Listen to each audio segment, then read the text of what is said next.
Hello बच्चों, let's read the question. The question says the work done to get an smaller equal size spherical drops from a bigger size spherical drop of water is proportional to option A 1 upon n raised to the power 2 by 3 raised to the power minus 1, option B 1 upon n by n raised to the power 1 by 3 raised to the power minus 1, option C n raised to the power 1 by 3 minus 1 and option D n raised to the power 4 by 3 minus 1. ठीक है बच्चों.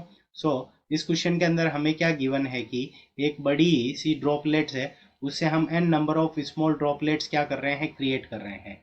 सो इसके अंदर जो हमारा जो work done है वो एन की किस पावर के प्रोपोर्शनल होगा. एन यहाँ पे क्या है, नंबर ऑफ ड्रॉपलेट्स है. तो सबसे पहले हमारा क्या होगा, इस क्वेश्चन के अंदर वॉल्यूम कांस्टेंट रहेगा. तो volume of bigger droplets is equals to n times of volume of smaller droplets. तो ये दोनों हमारे क्या होंगे, इक्वल होंगे. फिर सेकेंड नंबर जो हमारा की कंसेप्ट लग जाएगा, इसके अंदर जो वर्क डन होगा तो work done is equals to, तो work done is equals to हम क्या लिख सकते हैं, टी मल्टीप्लाइड बाई, टी क्या है, surface tension, multiplied by delta A.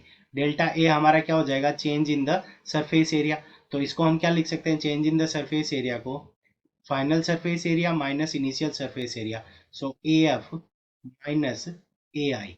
So A F minus A I, ये हमारा क्या हो जाएगा, डेल्टा ए की वैल्यू हो जाएगी. तो सबसे पहले हम क्या करते हैं, वॉल्यूम कांस्टेंट कर लेते हैं. सो वॉल्यूम कांस्टेंट करेंगे तो हमारी जो दोनों रेडियस है इनके बीच में रिलेशन आ जाएगा.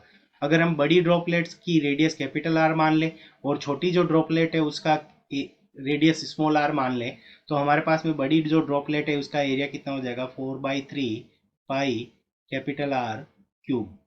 ये हमारे पास में बड़ी ड्रॉपलेट का एरिया आ गया, वॉल्यूम आ गया. और उसको ये किसके इक्वल होगा, एन टाइम्स ऑफ छोटी जो ड्रॉपलेट है उसका वॉल्यूम क्या होगा, 4/3 पाई स्मॉल आर क्यूब.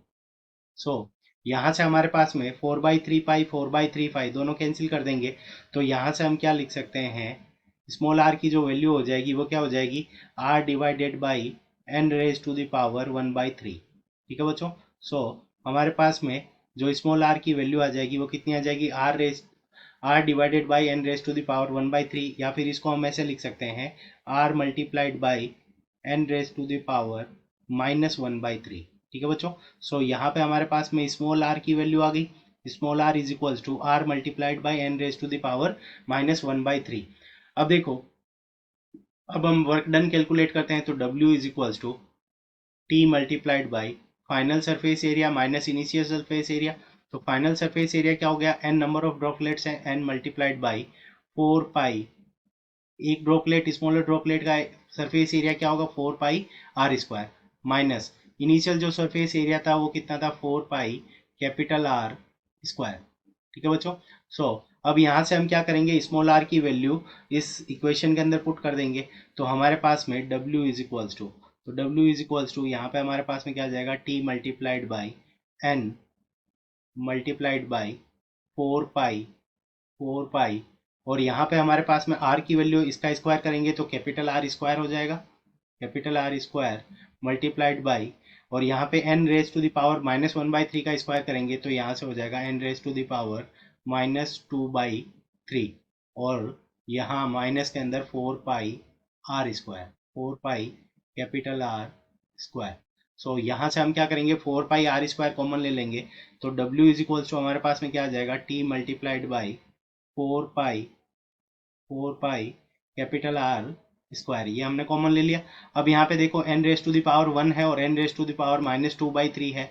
तो यहाँ से हमारे पास में क्या बच जाएगा, N raise to the power 1/3 -1.